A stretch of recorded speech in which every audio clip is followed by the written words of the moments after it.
I want to be clear about something. I am a reasonable person. I pay my bills on time. I shovel the shared driveway without being asked. I keep my music low after 10. I have never once in 4 years of living next door to Claire Navarro caused a single problem. So what happened that Saturday morning was entirely her fault. I was on my second cup of coffee, standing at my kitchen window in a t-shirt I had owned since college, watching the rain come down on the empty street outside, thinking about absolutely nothing. Good nothing. Earned nothing. The kind of nothing you only get on a Saturday when you have no plans and no obligations and the whole day is just open in front of you like a gift. Then my doorbell rang. I ignored it. It rang again. 3 times. Fast. The kind of ringing that says this is not a package delivery. I set my coffee down. Claire Navarro was standing on my porch in a rain jacket that was already soaked through, her hair wet against her face, holding a cardboard box against her chest with both arms like it was the most important thing she owned. I had known Claire for 4 years. We had the kind of neighbor relationship that worked because we kept it simple. Wave from the driveway. Borrow the occasional tool. She once brought me soup when I had a bad flu and I never asked her to and she never mentioned it again. That was the whole thing. Easy. Clean. No complications. She looked at me standing in my doorway and said, without any introduction, without any small talk, without any of the normal things people say when they show up at someone's door at 8 a.m. on a Saturday in the rain. I need a favor. It is a big one. And I need you to say yes before I explain it because if I explain it first you're going to say no. I looked at her, then at the rain, then back at her. Come inside, I said. She stepped in and set the box down on my entry floor and pushed her wet hair back from her face and looked at me with an expression I had never seen on her before. Not scared exactly. Something worse than scared. Cornered. She said, "My ex-husband called this morning. He's coming back to town. This weekend. And he wants to see me." I waited. And the last thing I told him 6 months ago when he said he wanted to try again was that I had moved on. That I was seeing someone. I kept waiting. She looked at me steadily. I need that someone to exist. Just for this weekend. Just enough for him to see and believe and finally let this go. The rain was loud on the roof. My coffee was getting cold in the kitchen. I was standing in my own doorway on my one good Saturday in 3 weeks being asked to become a fictional husband by my neighbor. I said, "Claire." "I know," she said. "This is. I know. You understand what you're asking." "I do." I rubbed the back of my neck and looked at the ceiling and then back at her. The thing was, and this is the part one still can't fully explain, she didn't look like someone running a scheme. She looked like someone who had run out of every other option and had ended up on my porch because there was simply nowhere else to go. I had seen that look before. Once. A long time ago. In a mirror. One weekend. I said. Something in her face shifted. "That's it," she said quickly. "He leaves Sunday night. Monday morning everything goes back to normal." I nodded once. She nodded once. And that was how 2 reasonable adults who had successfully kept things simple for 4 years managed to make everything extremely complicated in under 3 minutes on a rainy Saturday morning. The ex-husband's name was Marcus. He arrived Friday evening. And the second I saw him standing in Claire's driveway with his hands in his pockets, and that easy, confident smile, I understood immediately why one weekend was never going to be enough. Friday came faster than I expected. I spent Thursday night doing something I was not proud of. Standing in front of my bathroom mirror practicing expressions. Not words. Just expressions. The kind a man makes when he is comfortable. When he belongs somewhere. When the woman standing next to him is not his neighbor of 4 years but someone he chose and keeps choosing every single day. I gave up after about 10 minutes because I looked insane. I went to bed telling myself it was one weekend. 48 hours. Marcus would show up, look around, see what Claire needed him to see, and leave. Monday morning I would be back in my kitchen with my coffee and my open Saturday and none of this would have left a mark. That was the plan. Plans like that never survive contact with the actual situation.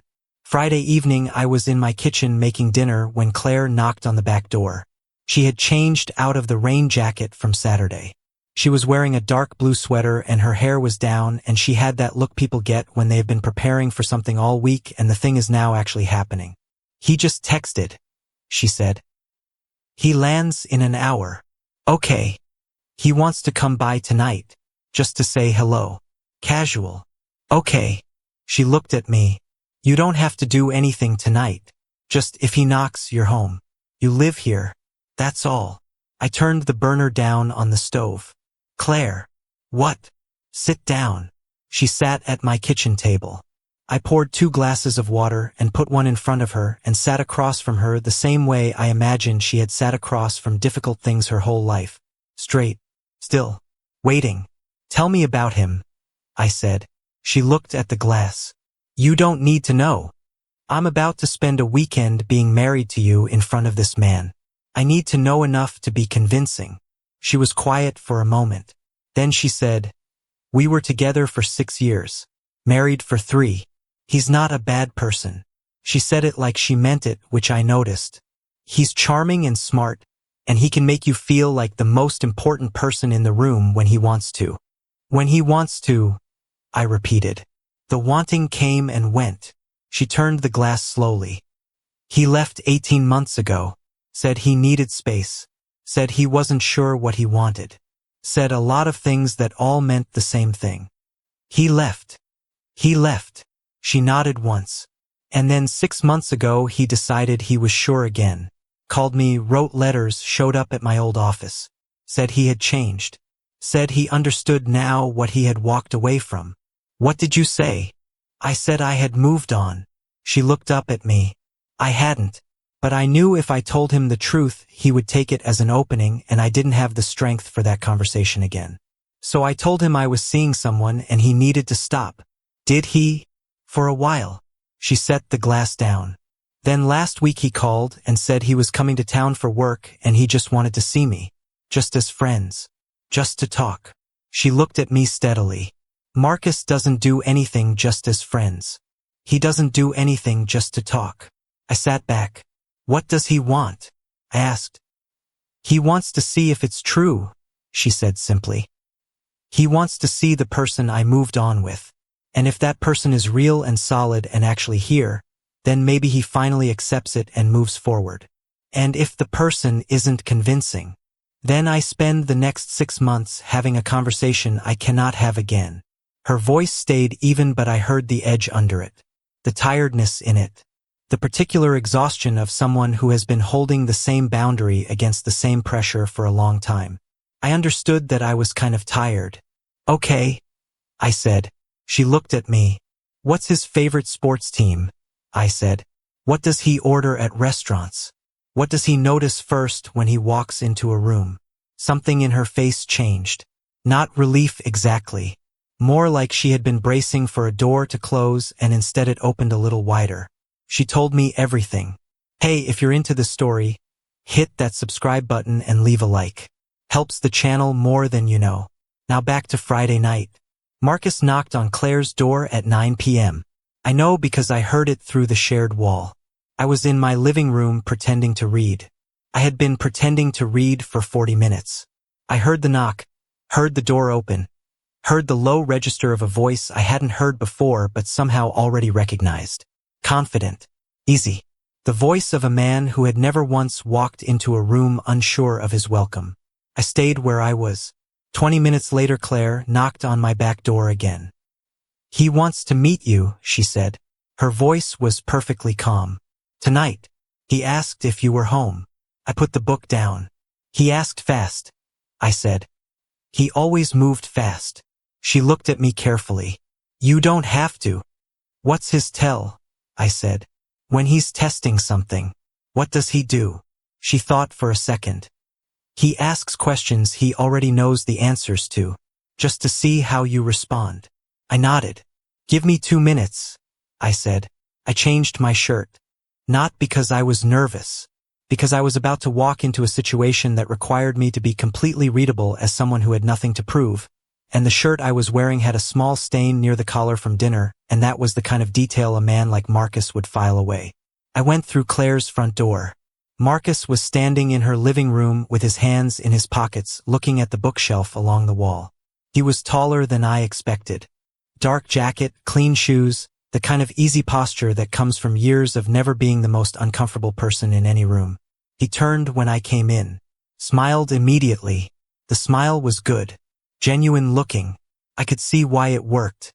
"You must be the neighbor," he said. "Daniel." I crossed the room and shook his hand.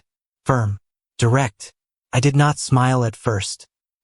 He looked at me with a calm, evaluating look that lasted about 1 second and then was covered again by the easy smile. "Marcus," he said. "Good to finally put a face to the name." I glanced at Claire. She was standing near the kitchen doorway with her arms loose at her sides. Relaxed looking. Controlled. "Claire mentioned you were in town for work," I said. "A few days." He looked around the room casually. "Nice place. You two spend a lot of time here." Question he already knew the answer to. I sat down on the couch like I had sat there 100 times. Because I had, though not in the way he was imagining. "Enough," I said. He sat across from me. And then we talked. Not about Claire. Not directly. About work, about the neighborhood, about nothing that mattered. But underneath every exchange I could feel him measuring something. Testing weight and distance the way you do when you are trying to figure out if a structure is solid or if there is give in it somewhere. I gave him nothing to find. Not because I was performing. Because somewhere in that 20-minute conversation something settled in me that I hadn't expected. Some instinct that said this man had hurt someone I had watched quietly for 4 years, and the least I could do was be exactly what she needed me to be tonight. When I stood up to leave, I looked at Claire and said, "I'll see you tomorrow." Simple. Certain. The words of someone who already knows what tomorrow looks like. She held my gaze. "Good night, Daniel." I nodded at Marcus. "Good to meet you." He was still smiling. But something behind the smile had shifted. Just slightly. Saturday was a hard day. Claire had told Marcus she had plans. A farmer's market in the morning, dinner with friends in the evening, and I was part of both. The farmer's market was fine. We walked through the stalls in the early morning light. She bought tomatoes and fresh bread and a small bunch of flowers she didn't need. I carried the bag without thinking about it. We didn't talk much, but we moved well together. That was the thing I noticed. The thing that I think Marcus noticed too, because he had asked to join us casually the way he did everything, and he walked on Claire's other side and watched us the way someone watches a card game they are trying to learn the rules of. At one point Claire reached over and adjusted the strap of the bag on my shoulder. Natural. Automatic. She wasn't thinking about it. I wasn't thinking about it either. Marcus saw it. He didn't say anything. But he stopped talking for about 30 seconds, and that was the loudest thing that happened all morning. Dinner that evening was at a restaurant Claire had picked. Small place, good food, low lighting. She had invited 2 of her actual friends. A woman named Jess who knew the full situation and a husband named Tom who did not and was therefore the most relaxed person at the table. Marcus arrived in a fresh jacket. He ordered wine for the table without asking. Told a story about a work trip to Portugal that was probably true and definitely impressive. Laughed at the right moments. Complimented Claire twice in the specific way that lands like a reminder rather than a compliment. "You look exactly like you always did, you haven't changed at all," which is the kind of thing people say when what they mean is "I remember exactly who you were when you were mine." I watched Claire receive both compliments with a smile that didn't reach her eyes. Jess caught my eye across the table. I looked back at my plate. Somewhere around the second hour Marcus told a story I recognized. It was the kind of story men tell when they are establishing territory. Long, specific, framed around a moment of personal sacrifice or insight that ends with them as the person who finally understood something important. The story was about Claire. Thinly veiled. Names changed. But Claire went very still while he told it, and I knew she recognized it too. When he finished, there was a small silence. I said, "That sounds like a painful thing to realize too late." Marcus looked at me. "It was," he said, carefully. "The good news about too late," I said, "is that it's a complete sentence." I picked up my water glass. "Leaves room for other people to start earlier." Tom laughed because he thought it was a general statement. Jess looked at her plate to hide her expression. Marcus smiled. But the smile this time was different. Dinner. The kind that appears when a man realizes he has walked into a room and found it already occupied and the person occupying it is not moving. If this story has got you hooked, drop a comment. Tell me, would you have walked into that restaurant? I want to know. We walked back to Claire's street around 10. Marcus had his car. He stood beside it for a moment, hands in his pockets again, looking at Claire the way people look at things they used to own. It was good to see you, he said. You too, Marcus. Her voice was kind, genuine. She had never been cruel. That wasn't the point of any of this. He looked at me, extended his hand. I shook it. You seem like a solid person, Daniel, he said. I try to be. He held the handshake one beat longer than necessary. Then he nodded, got in his car, pulled away. Claire and I stood on the sidewalk until the taillights disappeared around the corner. Then she let out one long breath, like she had been holding it since Saturday morning in my doorway. He's not coming back, she said quietly. Not a question. More like something she was confirming to herself for the first time. No, I said. She nodded slowly. We stood there a moment longer in the quiet of the street. The porch light at her place was on. Mine was dark because I had forgotten to leave it on. Thank you, she said. You don't need to. I do. She looked at me directly. I mean it. You didn't have to do any of that, and you did all of it, and you were... She stopped, shook her head once. You were more than I asked for. I didn't know what to say to that. She looked at the ground for a second and then back up. Can I ask you something honest? Yeah. The thing you said at dinner, about too late being a complete sentence. She studied my face. Where did that come from? I thought about it for a moment. From a version of this, I said. A long time ago. Different situation. Same basic shape. She was quiet. Someone waiting too long? She asked. Someone being waited for too long, I said. She understood what I meant. I could see it. Neither of us said the obvious thing. But we were standing closer than we had been a minute ago, and neither of us had moved toward the other, and I was not entirely sure how that had happened. Monday morning, she said finally. Everything back to normal. That's what we said. She looked at me. Is that what you want? The porch light across the street clicked on. Car passed slowly. Somewhere 2 houses down, someone's dog barked once and went quiet. I looked at Claire Navarro standing on the sidewalk outside her house in the October night air. For years of easy, uncomplicated neighborliness sitting behind us like a road we had both been on without realizing we were on it together. I don't know, I said. Honestly. She nodded once. Like that was enough for tonight. Good night, Daniel. Good night, Claire. She walked up her porch steps, opened her door, looked back once, then went inside. I stood there for a moment in the dark. Then I went inside too. Sunday morning I woke up to the smell of coffee, which was strange because I had not made any. I went downstairs. Claire was standing in my kitchen. She had her own key. We had exchanged them 2 years ago after she got locked out in winter, and she had clearly let herself in and was now standing at my counter with 2 cups poured and a paper bag from the bakery 2 blocks over sitting next to them. She looked up when I came in. I wasn't sure if you'd be awake, she said. I wasn't. I brought the good croissants. I looked at the bag, then at her, then at the 2 cups. Claire, I know. You're in my kitchen. I know. On Sunday morning. Yes. With croissants.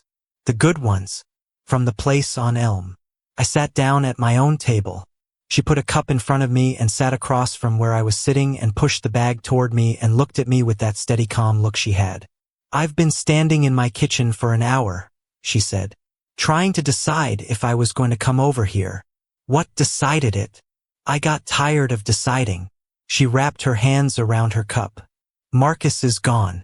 The weekend is over. I got what I needed. She paused. And I realized this morning that the thing I actually didn't want to go back to normal was not about Marcus at all. The coffee was good. The croissant was better. Outside the window, the street was quiet in that Sunday morning way where the whole world seems to agree to slow down for a few hours. 4 years is a long time to live next door to someone, I said. It is. Learn a lot about a person. You do. She looked at me. Enough to know whether you actually want to keep things simple or whether simple was just the easier word for something else. I looked at her for a long moment. Then I reached over and pulled the paper bag toward me and looked inside. You got 4 croissants, I said. I wasn't sure how hungry you'd be. That's very optimistic. I'm an optimistic person. I looked up at her. She was almost smiling. I said, we should probably talk about this. We probably should. Like reasonable adults. Reasonable adults who have apparently been neighbors for 4 years without fully paying attention. Right? I picked up my coffee. That kind of reasonable adults. She picked up hers. We sat there in my kitchen on a Sunday morning with 4 croissants between us and 4 years behind us and something new and unnamed sitting in the room with us that neither of us was in a hurry to rush. And that was enough for now. More than enough. Marcus came back looking for something that was already gone. And somewhere between a rainy Saturday doorbell and a Sunday morning with good croissants, 2 people who had kept things simple for 4 years figured out that simple was just the word they had been using for something they weren't ready to name yet. So here's what I want to know. Drop it in the comments. Would you have opened the door that Saturday morning? Or would you have let it ring? If the story got you, hit subscribe. A new story is coming this week, and I promise it hits even harder than this one. The porch light's always on.